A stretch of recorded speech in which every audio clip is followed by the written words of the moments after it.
Hello. Today I'm going to show you how to make a carrot cake cookie. This is what you need. You need 1 cup of loosely packed carrots.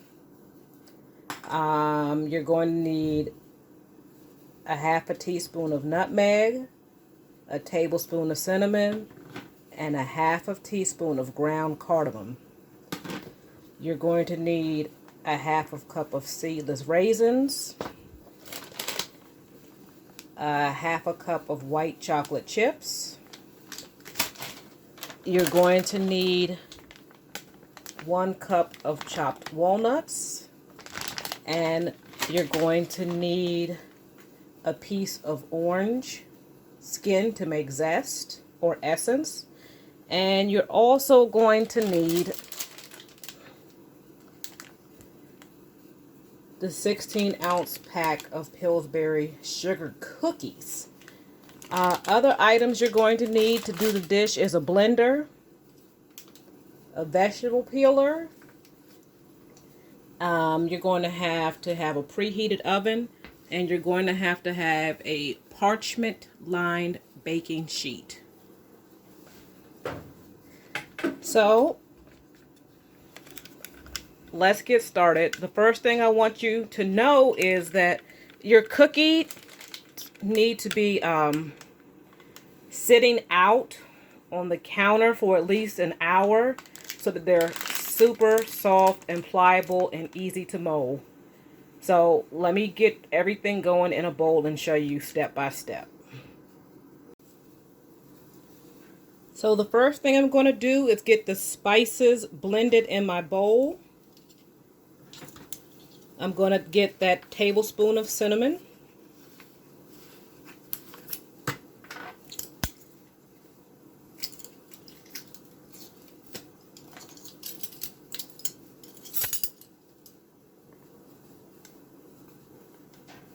I'm going to put that right there. Okay, next, half teaspoon of ground cardamom.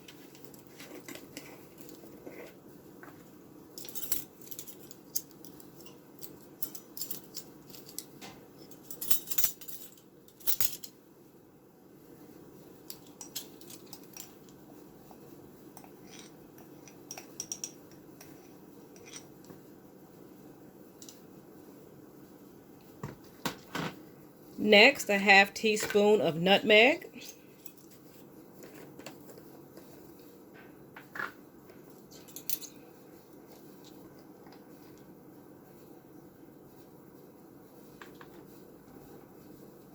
Okay. Now that I have all of my spices, I'm going to mix them by hand to get them fully incorporated.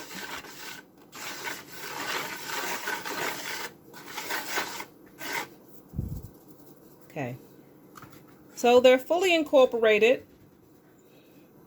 Now I'm going to add the room temperature cookie dough.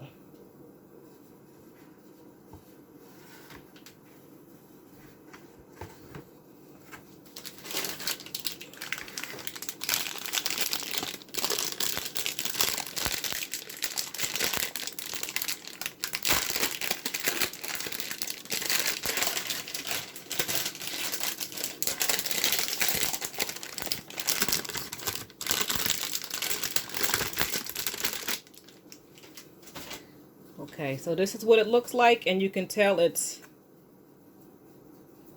room temperature and very pliable.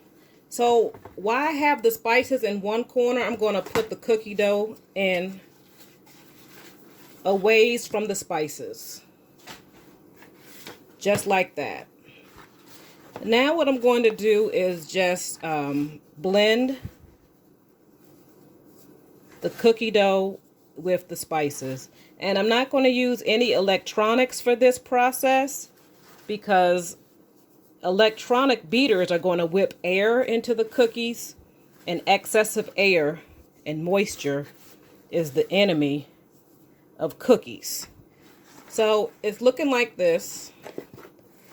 And I'm just going to use my hands and just incorporate everything until the cookie dough becomes all brown. And there should not be any spices hanging out on the sides. So just keep blending it in with your hands until it's all brown and well incorporated. Okay. Let me show you what it looks like when it's done.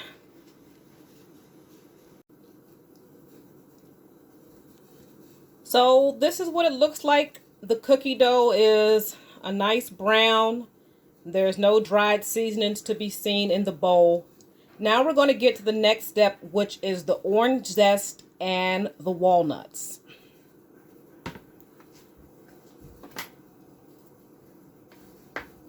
I'm going to take my vegetable peeler and I'm just going to get like a 1-inch piece of the orange zest.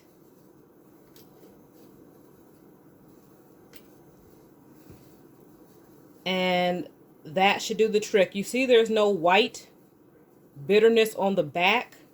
A piece just like this will suffice. Okay. So I'm going to take my orange zest right here. And I'm going to blend it with 1 cup of walnut so that they're all very, very finely ground.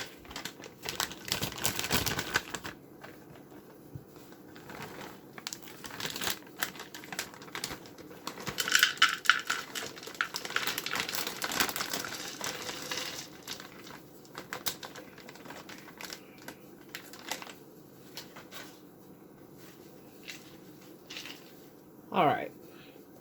So I have 1 cup of walnuts. Then I'm going to put my orange zest right on top. And I'm going to put the blender bottle on. And I'm going to blend until it becomes a nice, homogenized, fragrant paste.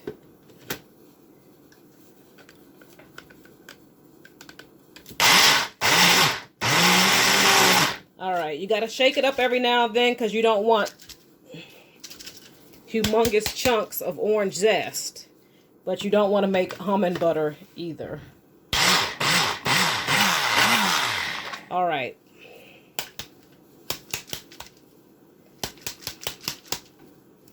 That's enough. Okay.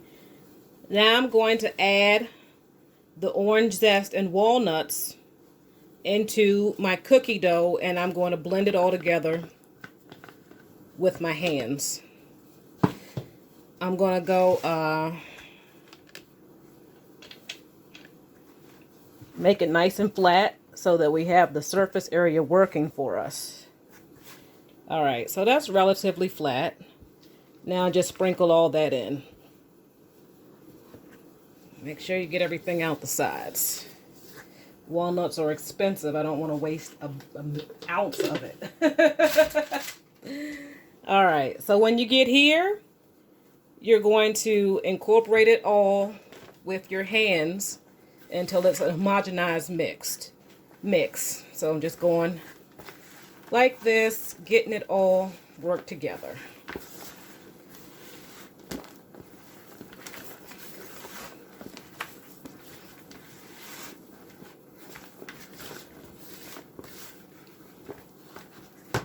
Okay. All the walnuts are incorporated. The next step is going to be the carrots. I want you to put that loosely packed cup of carrots on a paper towel.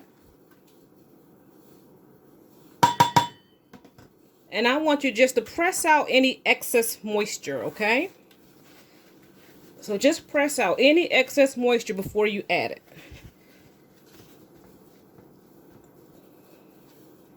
And you see there's quite a bit of moisture in the paper towel. So now we're going to add these into the cookie dough.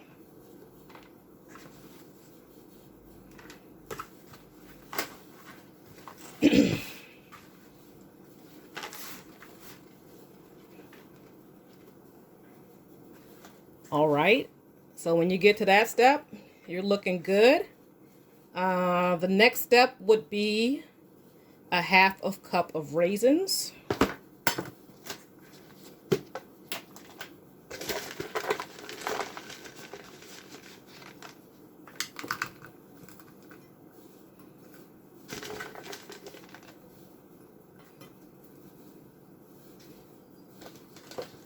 Okay.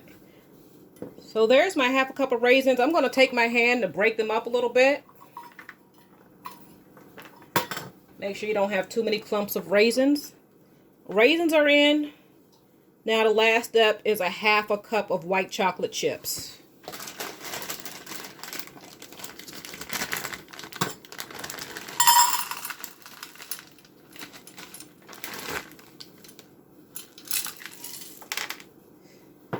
Okay. That's all the ingredients. Now you just blend it all together by hand. I can't stress it enough. Everything must be done by hand with this recipe. So I'm just going to do some flattening, some overlapping, and things like that to get everything fully incorporated.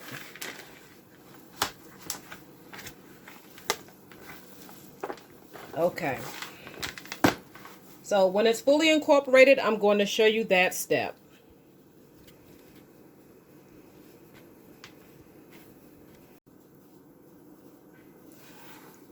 So the mixture is fully incorporated. Now I'm going to put it onto my parchment lined baking sheet. And before I get to that, I'm going to make even size balls. Okay, so here's a little shortcut to make even size balls. You take a damp pan, slightly damp, nothing super crazy with the moisture, and you're going to make it nice and flat like that. Then you're going to take your knife and you're going to go row by row like this. 1, 2, 3, 4. So I got 4 rows. Now I'm going to go across. Trying to get roughly the same size pieces. Okay, so that's what it should look like. So I'm going to take one of these segments, just like this. I'm just going to roll it into a slight ball, and I'm going to put it on my baking sheet. So take one of those segments that you sectioned off, roll it into a slight ball, and put it on your baking sheet. So you want to continue with that process until all of your cookie dough is gone. So I'm going to continue going, and I'll show you what it looks like right before we put it in the oven.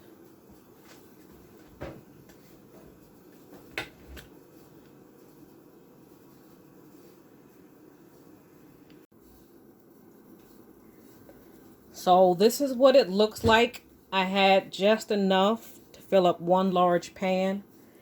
And my oven has been preheating for almost 45 minutes. So at this stage, I'm just going to take a nice dry hand and I'm going to gently press the cookies so that they cook more evenly. Just like that. Bam, bam, bam, bam, bam, bam, bam, bam, bam, bam.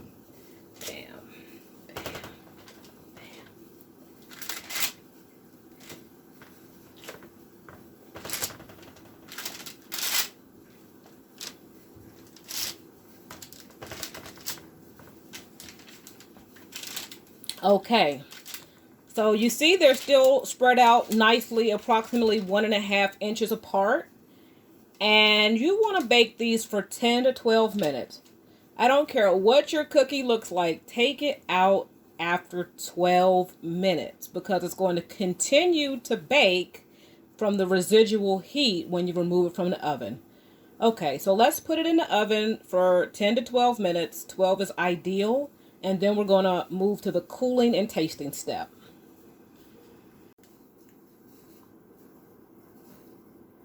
This is what the cookies look like immediately when they come out the oven. But it's important to remember that they are not ready to eat. What I'm going to do is put them onto a countertop so that the residual heat from the metal does not continue to cook them. But let me just try to loosen up one. Oh, see, you can't even move it. It's too soft. I'm going to put it on a countertop over here that's bare so that it's going to cool a little better. And I'm just going to take the edge of the parchment paper, and I'm going to slide it out on the countertop like this to cool.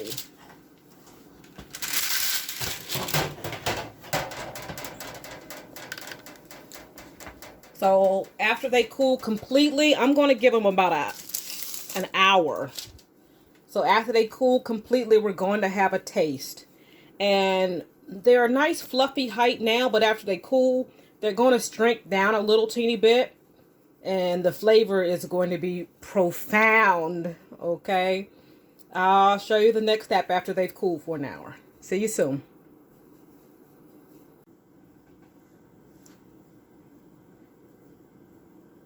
It's been about an hour and the cookies have cooled. Let me show you what it looks like on the bottom. It's just a slight brownness. And you can see the carrots have started to caramelize and release their sugars. And you see the top is dry and craggy. Let's have a taste.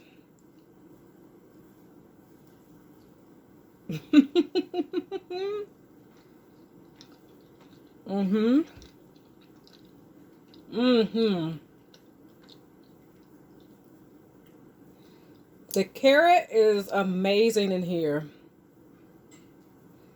The walnuts.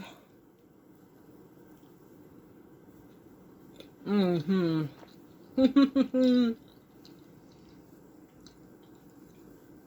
And all those spices, my goodness. Mmm. Mm-hmm. Wow. Mm-hmm. So let's talk about storage for this cookie because it does have a vegetable in it. When I make these, I like to store them in the freezer. And then I take out maybe 2 to 4 per day and leave them on the countertop in a plastic bag for us to enjoy. But you definitely don't want to put them in the fridge. Put them in the freezer and they will unthaw within 10 to 15 minutes and be spectacular. Or you can also take them out of the freezer and plop them in your toast oven for a minute. Not the microwave, but the toast oven. Just a minute or two and let it re-crisp up. And you can have it like that. But this is an amazing recipe. And you will really, really enjoy it. Thank you for watching.